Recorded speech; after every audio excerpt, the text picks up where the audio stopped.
मुझे जो कुछ कहना था वो मैंने कह दिया, लेकिन शायद तुम्हारे समझ में नहीं आया। हाँ, मुझे तुमसे ज्यादा बात करने की जरूरत नहीं है, और ना ही तुम्हारे मुंह लगने की जरूरत है, और ना ही यहां तुम्हारे खड़े रहने की जरूरत है। So please leave.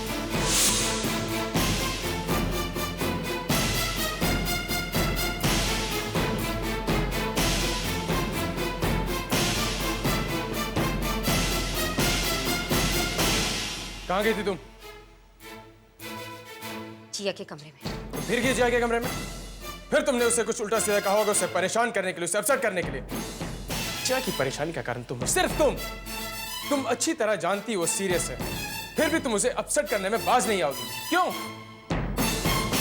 आखिर तुम्हें जिया को परेशान करके मिलता क्या? What do you get out of it? You are such a mean thing. Mean? My foot. Mean है वो जिया। इस पूरे नाटक की वजह थी हमें हनीमून से वापस बुलाना। If you remember, हमें किसी ने वापस नहीं बुलाया, मैं खुद वापस आया। याद है, सब कुछ याद है। मुझे मालूम है शेखर कि अपने घर वालों से ज्यादा तुम्हें उस जिया की फिक्र है, लेकिन एक बात मेरी भी याद रखो, ये जो तुम देख रहे हो ना, ये सब एक ड्रामा है। ड्रामेबाज है वो जिया। कहने को तो मेरा प्रोफेशन एक्टिंग है, but she is a damn good actress. ये दुख दर्द की एक्टिंग करके वो पांडे परिवार की चहेती बनना चाहती है। पांडे परिवार की चहेती बनने के लिए जिया को एक्टिंग करने की जरूरत है। एक्टिंग करने की जरूरत है तुम्हें। वो ऑलरेडी पांडे खानदान के हर इंसान के दिल में रहती है नहीं शेखर, रहती थी। अब मेरे आने से उसे अपनी पोजीशन हिलती हुई नजर आ रही है। डर लगने लगा है उसे, कहीं उसकी इंपॉर्टेंस कम ना हो जाए। इनसिक्योर फील करती है वो। और तुम सब उसकी एक्टिंग का शिकार हो गए हो। Why don't you understand? She is playing innocent. ओह, तो जिया तुमसे डरती है, इनसिक्योर फील करती है तुमसे। इससे बड़ा मजाक तो हो ही नहीं सकता। कहां जिया और कहां तुम। कभी सूरज को अंधेरे से डरने की जरूरत नहीं पड़ती। और एक बात और याद रखना, अगर तुम इस घर में हो तो उसकी वजह है जिया। मैं सिर्फ इतना जानती हूँ कि मेरा हनीमून चौपट करने का रीजन है जिया। I am so glad.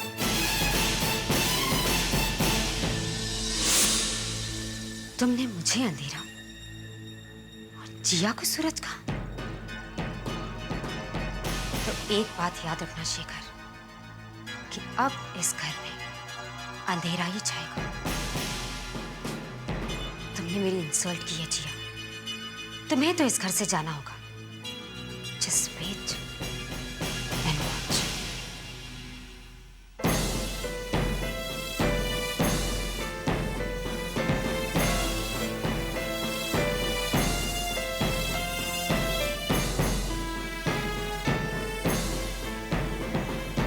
आज के बाद जिया से कोई भी बात नहीं करोगे। ये मेरा तुम्हारे पिता का हुक्म है।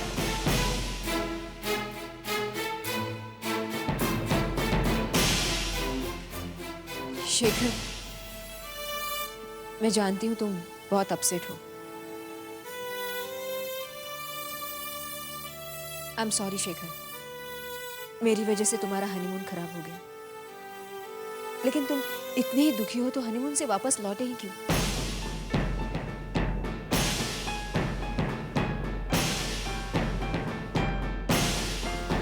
मुझसे इतना कतरा रहे हो शेखर की बात करना तो दूर, मेरी तरफ देखना भी नहीं चाहते।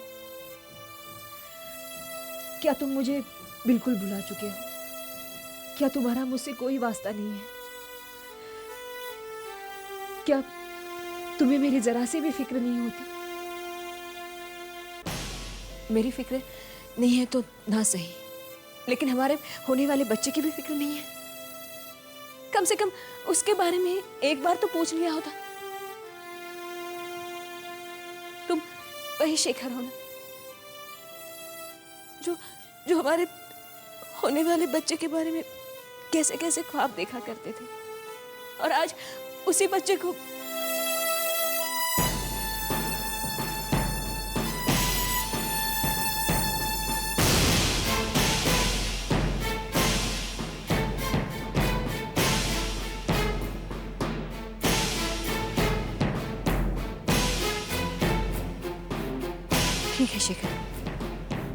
अगर तुम अतीत का हर रिश्ता भूल चुके हो तो मैं भी कोशिश करूंगी कि तुम्हारी जिंदगी में कोई दखल ना हो। मुझसे तुम्हारा कोई वास्ता नहीं है तो यही से मैं आज के बाद तुम्हें कभी परेशान नहीं करूंगी। कभी नहीं।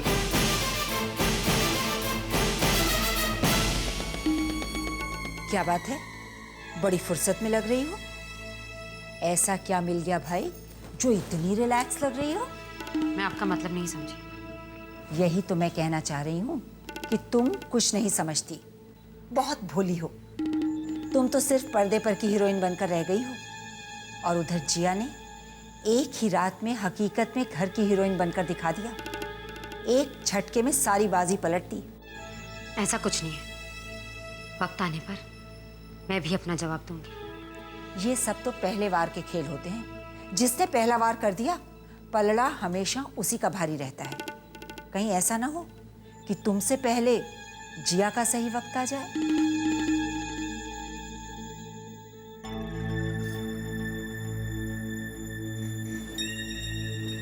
पहली बाजी तो जिया ने शेखर को हनीमून से वापस बुलाकर जीत ली, और अब देखते ही देखते वो पांडे इंडस्ट्रीज पर अपना कब्जा जमाने जा रही है।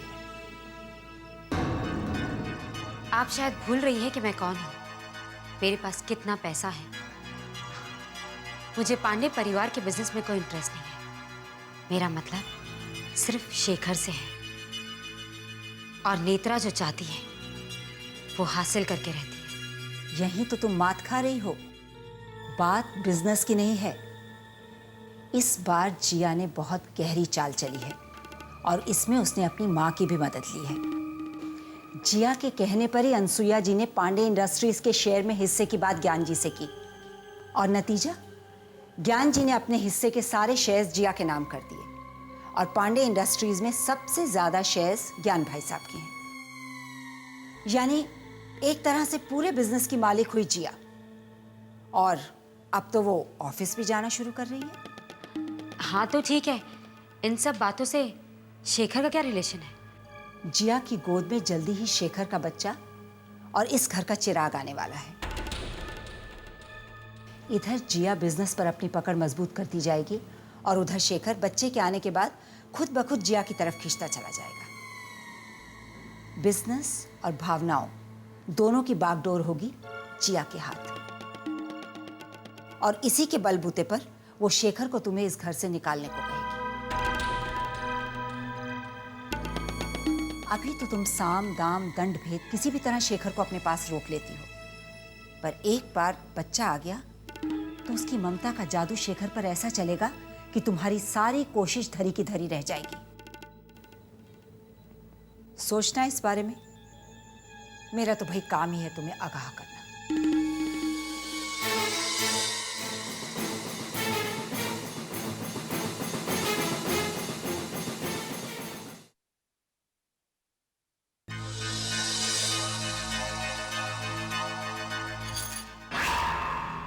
हेलो। हेलो राकेश, मैं नेत्रा बोल रही हूँ। अब जिया की हर बात का जवाब देने का वक्त आ गया है। मेरी बात ध्यान से सुनो।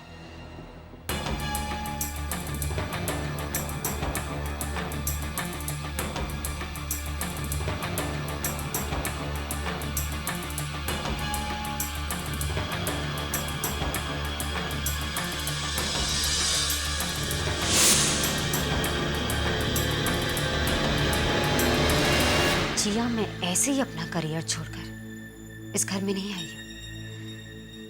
मुझे तुम्हारी तरह चूल्हे चौके में कोई इंटरेस्ट नहीं है। मुझे इस घर पर राज करना है, शेखर पर राज करना है। इस घर में सिर्फ मेरा बच्चा जन्म लेगा, सिर्फ मेरा।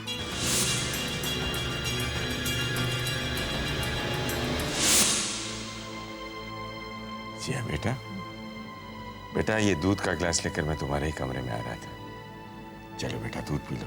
बाबा, तुम्हें अपनी सेहत का ख्याल रखना है ना। अब मुझे डॉक्टर से फिर से डांट नहीं खानी। लो पी लो।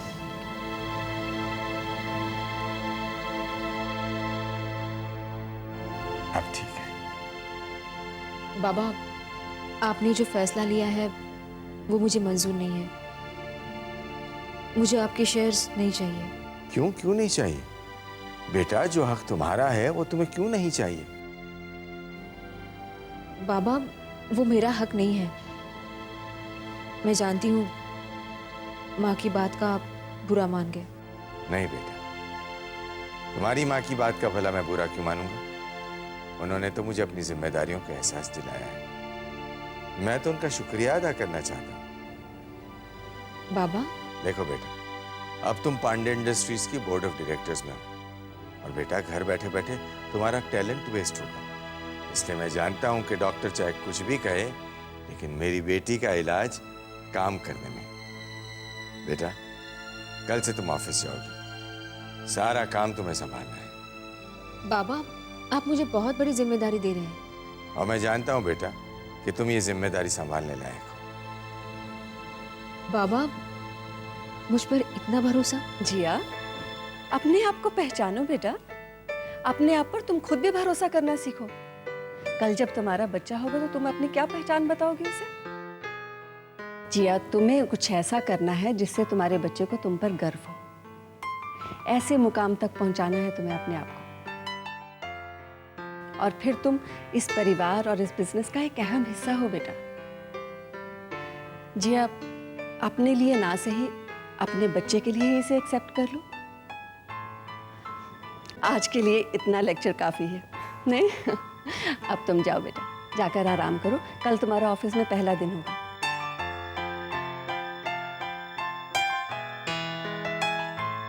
हाँ, वैसे भी अब तुम्हें ज्यादा छुट्टी तो नहीं मिलेगी। मैटरनिटी लीव जो लेनी है। मैडम का कहना है कि शेखर तो केरला नहीं पहुंचा है, इसलिए अब वो काम यहीं होगा, इसी शहर में। जी समझ गया। पांडे इंडस्ट्रीज वैसे भी बहुत तकलीफों से गुजर रही है, और ऐसे में एक जवान मौत सबको हिला देगी। कल शेखर अपने ऑफिस नहीं पहुंचना चाहिए। काम कैसे होगा ये सुन लो।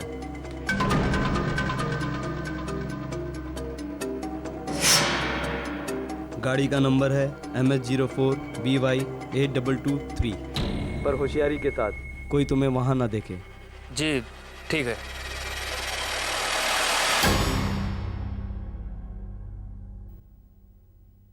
जिया बेटा, तैयार हो अपनी जिंदगी की नई शुरुआत के लिए?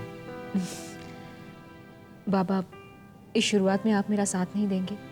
क्यों नहीं, मैं तो हर पल तुम्हारे साथ हूं बेटा। तो फिर आप भी मेरे साथ चलिए। जिया, आज तुम एक नई शुरुआत करने जा रही हो बेटा, और मैं नहीं चाहता कि पहले दिन तुम कमजोर पड़ जाओ। शुरुआत बिना किसी के सहारे की होनी चाहिए। अकेले ही सब कुछ सीखो, जानो।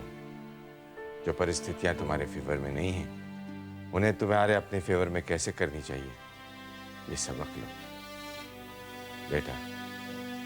ये तुम्हारे इम्तिहान की घड़ी है, और हर इम्तिहान की तरह इस इम्तिहान में भी तुम पहले नंबर पास होगी, ठीक है? जी बाबा। जाओ बेटा, ये मुस्कुराहट हमेशा तुम्हारे चेहरे पर रहे।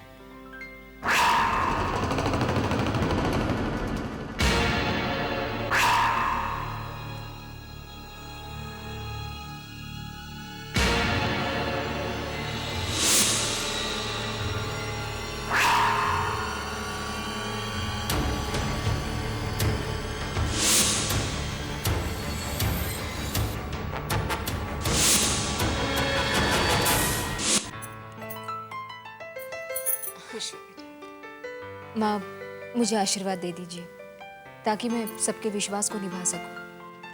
हम सबका आशीर्वाद तो हमेशा तुम्हारे साथ है। बस तुम कदम आगे बढ़ाओ, जीत तुम्हारी ही होगी। ऑफिस जाते ही फोन कर देना।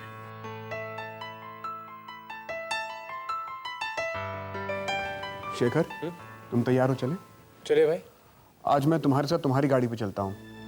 आज से जिया भी ऑफिस आ रही है, वो मेरी गाड़ी में आ जाएगी। नहीं भाई, मैं आपके साथ चलता हूँ। जिया को मेरी गाड़ी में आने दीजिए। अच्छा ठीक है।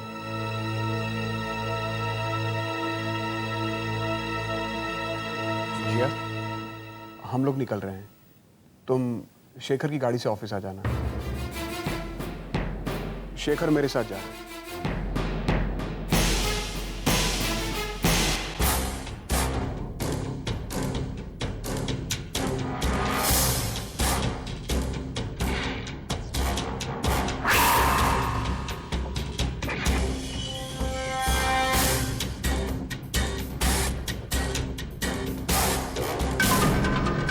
काम ठीक से हो गया?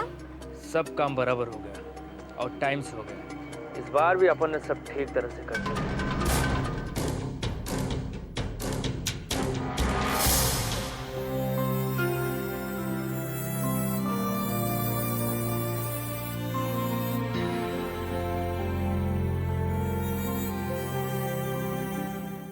जिया चाहता तो मैं भी यही था कि मैं तुम्हें अपने साथ ऑफिस ले जाऊं, तुम पहले की तरह मेरे साथ वाली सीट पर बैठो।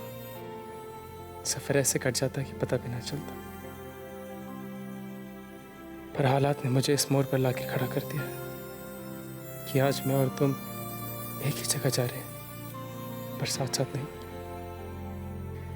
पर मेरा यकीन मानो जिया, तुमसे जितना भी दूर क्यों ना चले जाओ, तुम हमेशा मेरे पास हो, मेरे दिल में। I love you, Jiya. All the best. मैंने शेखर की गाड़ी का ब्रेक फेल कर दिया है और वो गाड़ी में बैठ भी चुका है। आज शेखर ऑफिस नहीं, सीधा ऊपर पहुंचेगा।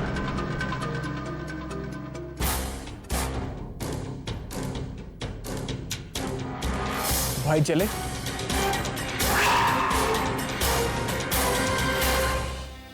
जिया, तुमने इस घर के हर छोटे बड़े काम में कभी किसी को कोई शिकायत का मौका नहीं दिया है।